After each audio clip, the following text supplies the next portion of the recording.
নমস্কার বন্ধুরা, আপনাদের সবাইকে স্বাগতম।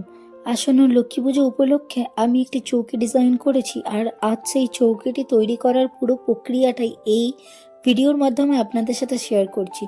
লক্ষ্মী পূজা মানেই আমাদের ঘরে পরিষ্কার পরিচ্ছন্নতা, শান্তি আর সমৃদ্ধির অনুভূতি, আর সেই ভাবনাকে মাথায় রেখেই এই ডিজাইনটি করার চেষ্টা করেছি। চৌকিটি ডিজাইন করার সময় আমি খুব সাধারণ এবং সহজলভ্য কিছু উপকরণ ব্যবহার করেছি, যাতে যে কেউ চাইলেই অল্প সময়ে এবং কম খরচে বাড়িতে বসেই এমন একটি চৌকি বানাতে পারেন। রং বাছাই থেকে শুরু করে নকশার প্রতিটি অংশ খুব যত্ন করে করেছি, যাতে চৌকিটি দেখতে সুন্দর হয় এবং পুজোর পরিবেশের সাথে মানিয়ে যায়।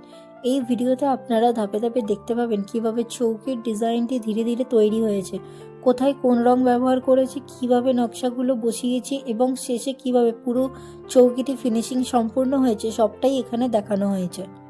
আমার কাছে এই কাজটা শুধুমাত্র একটি ডিজাইন নয়, বরং এক ধরনের শান্তি আর আনন্দের অনুভূতি। আশা করি এই ভিডিওটি আপনাদের ভালো লাগবে এবং আমাদের পুজোর প্রস্তুতিতে এটি একটু হলেও সাহায্য করবে বা অনুপ্রেরণা দেবে। ভিডিওটি ভালো লাগলে অবশ্যই লাইক করবেন, আপনাদের মতামত কমেন্টে জানাবেন এবং এমন নতুন নতুন ভিডিও পেতে চ্যানেলটি সাবস্ক্রাইব করতে ভুলবেন না। সবাইকে জানাই শুভ লক্ষ্মী পুজোর আগাম শুভেচ্ছা।